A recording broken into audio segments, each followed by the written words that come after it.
Hello everyone, myself Rahul and welcome back to my YouTube channel Rahul Education Academy. In this video lecture, we will discuss about balancing chemical reaction. When we talk about chemical reaction, we are actually talking about taking chemical substances which are called as reactants and they are mixed through in certain chemical conditions to give us new chemical compounds which are called as products. When we talk about chemical reaction, just having the information about the chemical compound used as reactants and the products generated after the completion of chemical reaction is not enough. We also need to have the information about the quantity or the moles of the reactant used to generate a specific quantity of products, because a given compound have a fixed composition, so the reactant will have a fixed composition and the different reactant will mix in a specific ratio to give certain quantity of the product required, and hence it is very important to understand and know how to balance a given chemical reaction. For example, look at this equation. Here, methane combines with dioxygen to give carbon dioxide and water. You have this information. But if you look at this chemical equation, you'll see that the number of atoms of a certain element present on the reactant side is not equivalent to the number of atoms of certain elements present on the product side. For example, look at oxygen. You have 2 oxygens on the reactant side, but you have 3 oxygen on the product side. So hence, this equation is not balanced. The number of atoms of a specific element should be equal from the reactant side and from the product side. It's a simple mathematical case of LHS equal to RHS. The aim of balancing chemical reaction is simply LHS equal RHS. So now we'll understand how to balance chemical reactions. There are 2 main methods that I'll describe in balancing chemical reactions. But how we will balance that? What we will balance? You look at these equations. Suppose take oxygen. You have 2 oxygens here, but you have 2 oxygen here and 1 oxygen here. You cannot change the composition of the reactant and the product. This will remain CH4, this will remain O2, this will remain CO2 and this will remain H2O. You cannot change that. Second, you cannot change the number present on the right side of an atom. You cannot change this number, you cannot change this number, you cannot change this number and you cannot change this number. The only thing you can change while balancing a chemical equation is on the prefix side of the compounds.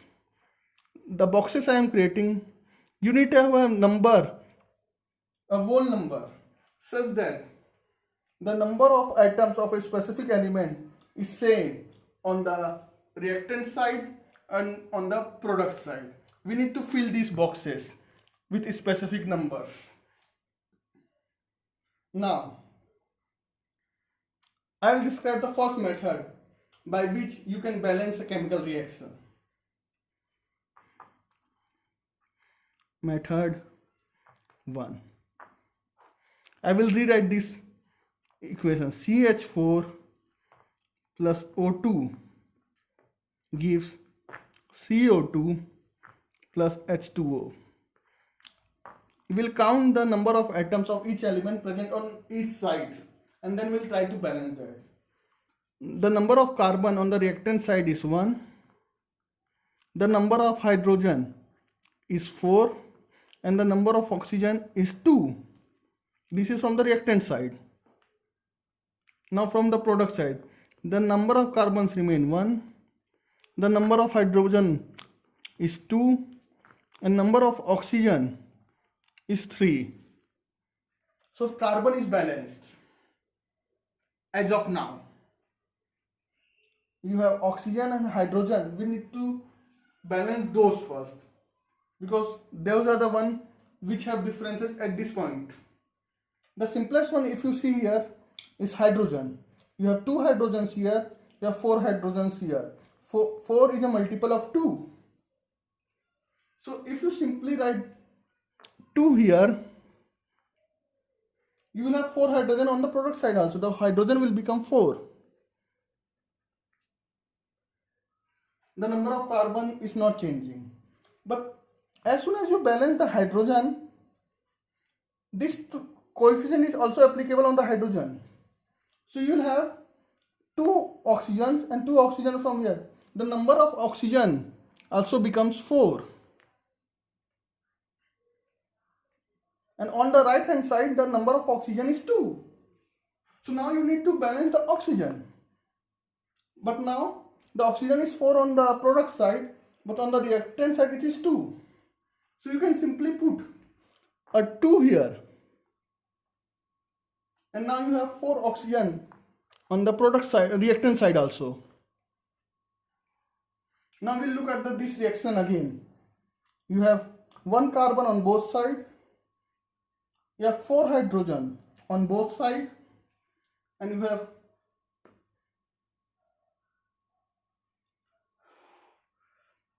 4 oxygen on both sides. 2 oxygen on the reactant side from CO2, 2 oxygen from the water molecule. So you can balance O2 dioxygen with a coefficient of 2, and hence this chemical reaction is balanced. Another method to balance this chemical reaction is as follows. So I'll call it method 2.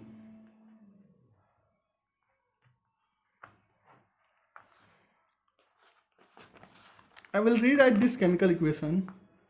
CH4 plus O2 gives CO2 plus H2O. And now what I'll do, I'll put an arbitrary coefficient A, B, C and D here. I'm just using mathematical rules here. And based on mathematical formulas, I'll try to solve this equation.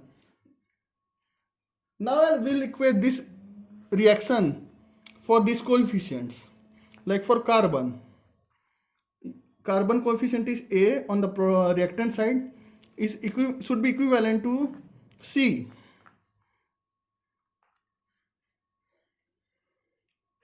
For hydrogen, you have 4 hydrogen on the reactant side, so 4A should be equal to 2D because you have 2 hydrogens here. Now for oxygen, B should be equivalent to 2C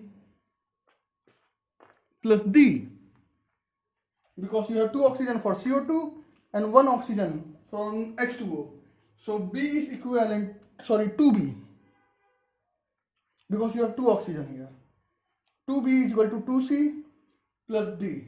So A is equal to C because carbon is 1 on both sides. For hydrogen, you have 4A is equal to 2D. You have 4A and 2D.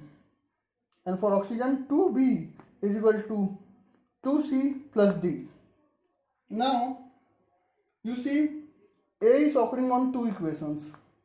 This one and this one. C is also occurring on 2 equations. This one and this one. And B is occurring on, that's it. And D is occurring on 2 equations. So the A, C and D are occurring twice in each of these three equations. Now take any one of A, D or C to be 1, because here there is no clear which is occurring on most times. You can take any of those to be 1. I am taking A to be 1.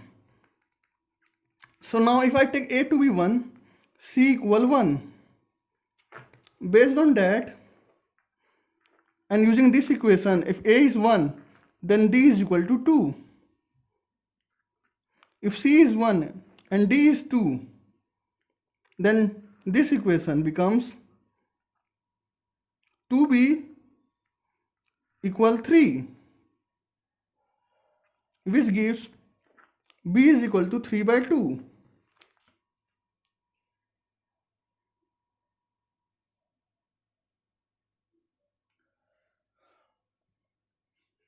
Now,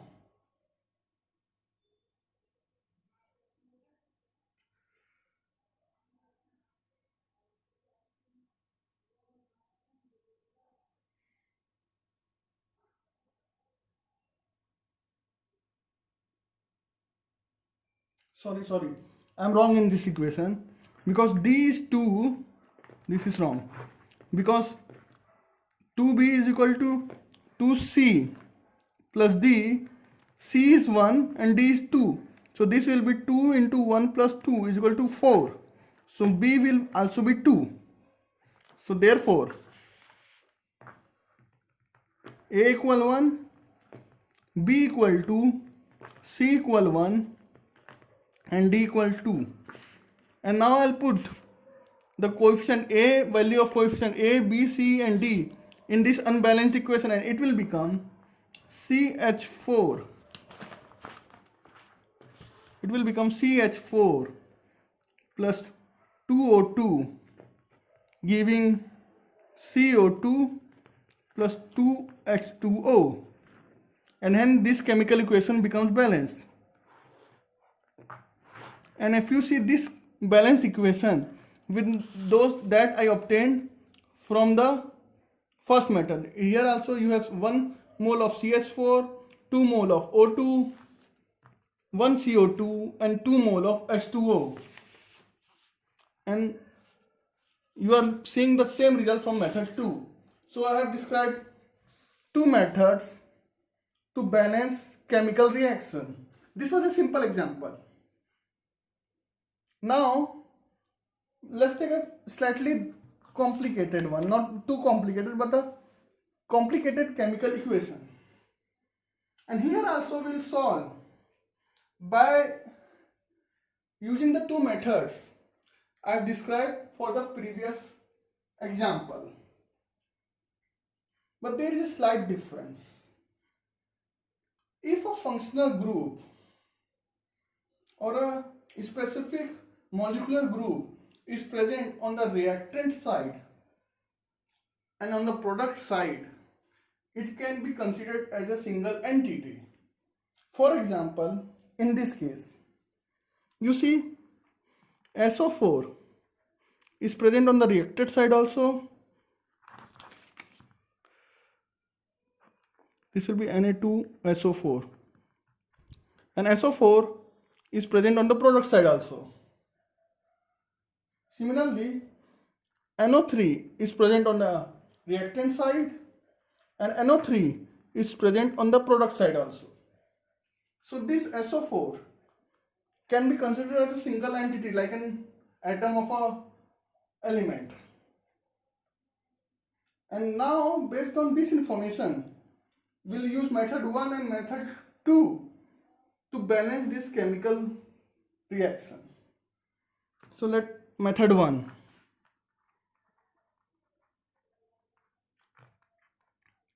I'll rewrite this equation. CaSO4 plus NaNO3 gives CaNO3 twice plus Na2SO4. This is the reactant side.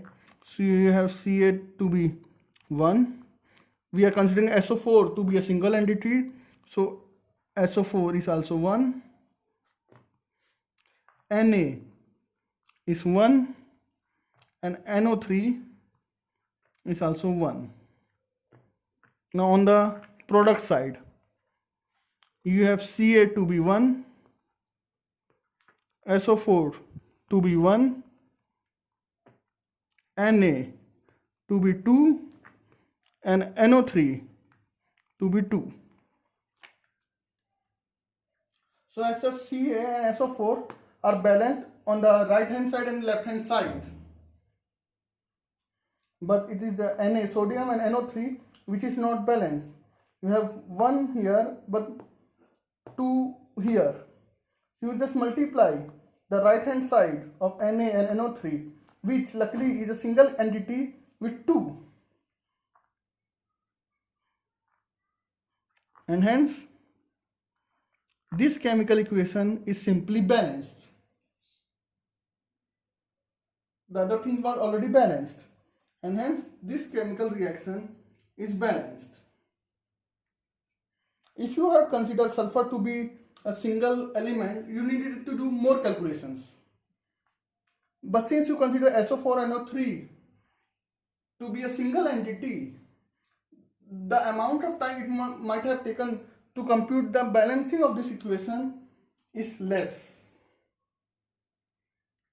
And hence this is the balanced equation. The number of atoms of each element is same on the right hand side and on the left hand side. Now via method 2, we will balance this equation again via method 2. I'll read this equation. CaSO4 plus NaNO3 gives CaNO3 twice plus Na2SO4. Now I put A here, I put B here, I put C here. These are the coefficients, and I put D here. Now for Ca, A equal C. For SO4, A equal D. I am considering SO4 to be single, so you don't need to consider 4 here. Remember that SO4 is a single entity. Then B for Na, B equal 2D. And for NO3, here NO3 is a single entity, so B equal 2C. Okay. Now here A is occurring on 2 equation, C is in 2 equation, and B is in 2 equation, and D is in, everything is occurring twice. So you can consider any one of them to be 1. And here again I am considering A to be 1. So if I consider A to be 1, then C equal 1,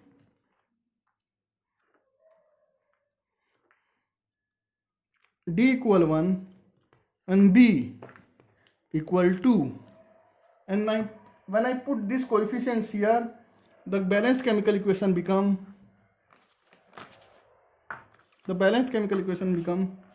CaSO4 plus 2NaNO3 gives CaNO3 twice plus Na2SO4, and hence this chemical equation is again balanced. So I have told you 2 different methods by which you can balance a chemical equation.